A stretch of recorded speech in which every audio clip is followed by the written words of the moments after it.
রাধে রাধে বন্ধুরা, অমৃত কথা বাংলা চ্যানেলে আরো একটি নতুন পর্বে আপনাদের সকলকে স্বাগত জানাচ্ছি। আগামী 2026 সালে ঘটতে চলেছে এক বিরল ঘটনা, সাক্ষী থাকবে সারা পৃথিবী। তাই এই বিরল ঘটনা হলো এই 4টি গ্রহণ যা ঘটতে চলেছে আগামী 2026 সালে। সুতরাং আজকে গ্রহণের এই বিশেষ পর্বে সবার প্রথমে জেনে নেব কি কি রয়েছে 2026 সালে মোট কতগুলি গ্রহণ করতে চলেছে এই পৃথিবীতে। তার সাথে সাথে জেনে নেব এই বিরল গ্রহণের সঠিক সময়সূচি কি রয়েছে পঞ্জিকা মতে। এরপর জেনে নেব এই সকল গ্রহণ দেখা যাবে কোন কোন জায়গা থেকে, ভারত এবং বাংলাদেশের প্রভাব থাকবে কতটা। তার সাথে জেনে নেব এই গ্রহণের সময় শাস্ত্রের মতে কি কি সতর্কতা অবলম্বনের কথা বলা হয়েছে গর্ভবতী মহিলাদের জন্য। তাছাড়া গ্রহণ যতই একটি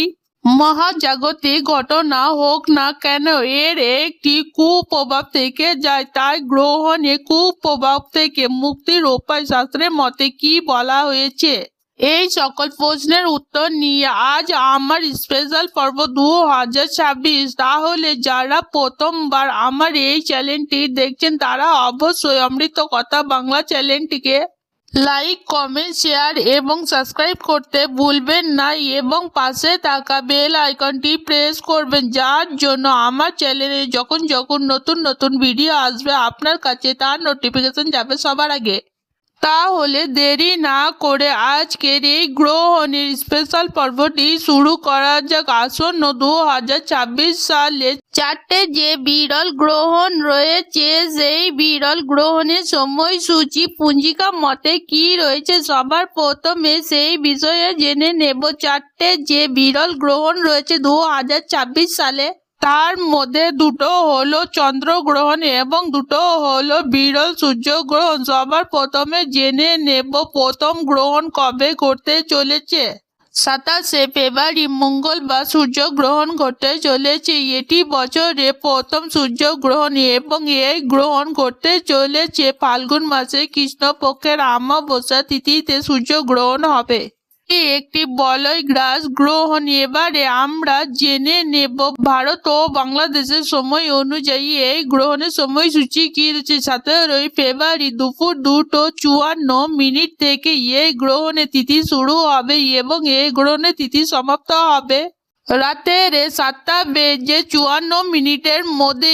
এবারে আমরা জেনে নেব এই গ্রহণ অর্থাৎ বছরে প্রথম সূর্যগ্রহণ কোন কোন জায়গা থেকে দেখা যাবে। এই গ্রহণ দেখা যাবে আন্টার্কটিকা, আর্জেন্টিনা, মরিশাস, দক্ষিণ আমেরিকা, চিলি, দক্ষিণ আফ্রিকা, হিন্দ মহাসাগর, প্রশান্ত মহাসাগর, এই সকল জায়গা থেকে এই সূর্যগ্রহণ দেখা যাবে। তবে ভারত ও বাংলাদেশ থেকে এই গ্রহণ একেবারে দেখা যাবে না। এবারে আমরা জেনে নেব আমাদের দ্বিতীয় গ্রহণ কবে রয়েছে। আমাদের দ্বিতীয় গ্রহণ 2026 সালে বিরল ঘটনা ঘটতে চলেছে 13 মার্চ 2026 মঙ্গলবার। এটি হলো একটি পূর্ণগ্রাস চন্দ্রগ্রহণ। ফাল্গুন মাসে কৃষ্ণপক্ষের পূর্ণিমা তিথিতে ঘটতে চলেছে এই পূর্ণগ্রাস চন্দ্রগ্রহণ। পঞ্জিকা অনুযায়ী এই গ্রহণের সময়সীমা কি রয়েছে। 3 মার্চ 2026 মঙ্গলবার দুপুর 3:19 থেকে এই চন্দ্রগ্রহণ শুরু হবে এবং এই চন্দ্রগ্রহণ শেষ হবে সন্ধ্যা 6:48 মধ্যে। কোন কোন জায়গা থেকে এই চন্দ্রগ্রহণ দেখা যাবে সবার প্রথমে জেনে নেওয়া যাক। ভারত ও বাংলাদেশ, চীন, জাপান, রুশ, নেপাল, ফিলিপাইন, ইন্দোনেশিয়া, মালয়েশিয়া, উত্তর আমেরিকা, দক্ষিণ আমেরিকা, প্রশান্ত মহাসাগর থেকে দেখা যাবে এই চন্দ্রগ্রহণ। এর প্রভাব কিন্তু ভারত ও বাংলাদেশের ওপরে পড়বে। তাই এই গ্রহণ শুরু হয়ে যাবার সূতকাল অর্থাৎ গ্রহণ শুরু হবার আগে 6:20 থেকে এই গ্রহণের সূতকাল শুরু হবে এবং এই গ্রহণের শেষ হয়ে যাবার পর অর্থাৎ 6:48 পর এই গ্রহণের প্রভাব সমাপ্ত হবে। এবারে 2026 সালে তৃতীয় গ্রহণ সম্বন্ধে জেনে নেওয়া যাক।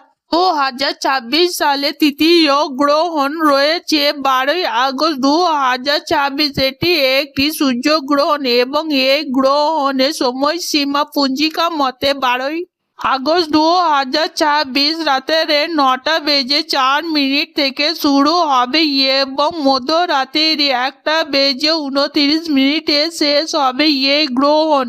এবারে আমরা জেনে নেব কোন কোন জায়গা থেকে এই গ্রহণ দৃশ্যমান হবে। ইউরোপ, রাশিয়া, উত্তর পশ্চিম আফ্রিকা, উত্তর America, England, Australia, Spain, Portugal, প্রশান্ত মহাসাগর থেকে দেখা যাবে। ভারত ও বাংলাদেশ থেকে কিন্তু এই সূর্যগ্রহণ দেখা যাবে না। এবারে এ বছরের শেষ গ্রহণ কবে ঘটতে চলেছে? 2026 সালে।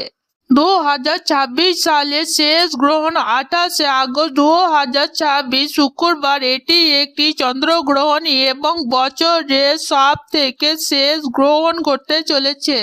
এটি একটি খণ্ডগ্রাস চন্দ্রগ্রহণ। এবারে আমরা জেনে নেব এই খণ্ডগ্রাস চন্দ্রগ্রহণের সময়সীমা কি রয়েছে। পঞ্জিকা মতে 28 আগস্ট 2026 এই গ্রহণ শুরু হবে সকাল 8:04 থেকে এবং সমাপ্ত হবে 11:20 এই গ্রহণ সমাপ্ত হবে। কোন কোন জায়গা থেকে এই গ্রহণ দেখা যাবে দৃশ্যমান হবে সেটি হলো ইউরোপ, রাশিয়া, আফ্রিকা, দক্ষিণ আমেরিকা, আটলান্টিকা, প্রশান্ত মহাসাগর এই সকল স্থান থেকে এই গ্রহণ দেখা যাবে। তবে ভারত ও বাংলাদেশ থেকে দেখা যাবে না। আজকের ভিডিওতে শুধুমাত্র আমি এই সমস্ত গ্রহণের সম্বন্ধে আলোচনা করলাম। এবারে আসা যাক এই গ্রহণের সব থেকে বড় সতর্কতা বলা হয়েছে শাস্ত্র মতে গর্ভবতী মহিলাদের ক্ষেত্রে। সেই ক্ষেত্রে তারা কি কি সতর্কতা অবলম্বন করবে সেই বিষয়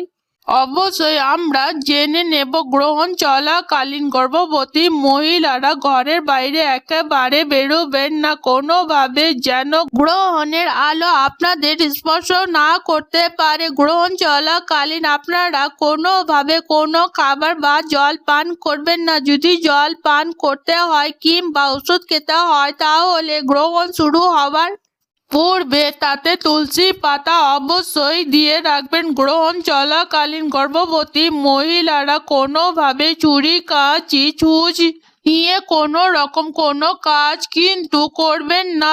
গ্রহণ চলাকালীন কোনো রকম কোনো কলহ কিংবা ঝগড়া অশান্তি থেকে গর্ভবতী মহিলারা একেবারে দূরে থাকবেন। এই সময় নিজেদের ইষ্ট দেবতার জপ করবেন এবং মালা জপ করবেন, অর্থাৎ হরি নাম সংকীর্তন করবেন। এতে যত রকমের বাধা বিঘ্ন আছে সমস্ত কিছু দূর হবে। বৈজ্ঞানিক দিক থেকে গ্রহণ একটি মহাজাগতিক ঘটনা, কিন্তু এর কুপ্রভাব আমাদের জীবনে অবশ্যই পড়ে। তাই কুপ্রভাব থেকে মুক্তির কি উপায় রয়েছে? শাস্ত্র মতে গ্রহণ চলাকালীন পুজো একেবারেই করবেন না। ঠাকুরের আসনে কোনো রকম কোনো সন্ধ্যা আরতি পুজো সমস্ত কিছু বন্ধ রাখবেন। যখন গ্রহণ চলবে তখন কিন্তু ঠাকুরের স্থান ঢেকে রাখবেন যাতে গ্রহণের এই আলো ঠাকুরের মূর্তিকে স্পর্শ করতে না পারেন। গ্রহণ কেটে যাওয়ার পরে স্নান সেরে সমস্ত ঘর ভেজা কাপড়ে গঙ্গা জল ছেটাবেন এবং অবশ্যই ঘরকে পরিশুদ্ধ করার জন্য ধূপ ধুনো দিয়ে তারপরে ঘরকে পরিশুদ্ধ করবেন এবং অবশ্যই ঘর পরিষ্কার করার সময় জলে নুন মিশিয়ে ঘর পরিষ্কার করবেন। এই দিন অবশ্যই গ্রহণ চলাকালীন কোনো রকম কোনো খাবার কিংবা জল গ্রহণ করবেন না। তবে জল পিপাসা যদি পায় তাহলে সেক্ষেত্রে জলের ওপর তুলসী পাতা দিয়ে রাখবেন এবং সেই জল গ্রহণ করবেন। গ্রহণের দিনগুলোতে যে কোনো রকমের শুভ কাজ করবেন না। শুভ কাজের জন্য গ্রহণ একেবারেই ঠিক নয়। এই দিন আপনারা যত রকমের শুভ কর্ম আছে এই সমস্ত শুভ কর্ম এগিয়ে চলুন এবং সব থেকে ভালো হয় যদি এই দিন আপনারা নিজেদের ইষ্ট দেবতার নাম জপ করেন, অর্থাৎ হরি নাম সংকীর্তন করবেন। এবং হরি নাম সংকীর্তনের সঙ্গে সঙ্গে শ্রীমদ্ ভগবত গীতা যদি আপনি পাঠ করতে পারেন তাহলে কিন্তু সমস্ত রকমের বাধা বিঘ্ন দূর হবে। আজকের পর্ব এখানে সমাপ্ত হলো। অমৃত কথা বাংলা চ্যানেলের সঙ্গে থাকার জন্য আপনাদের অনেক অনেক ধন্যবাদ। রাধে রাধে।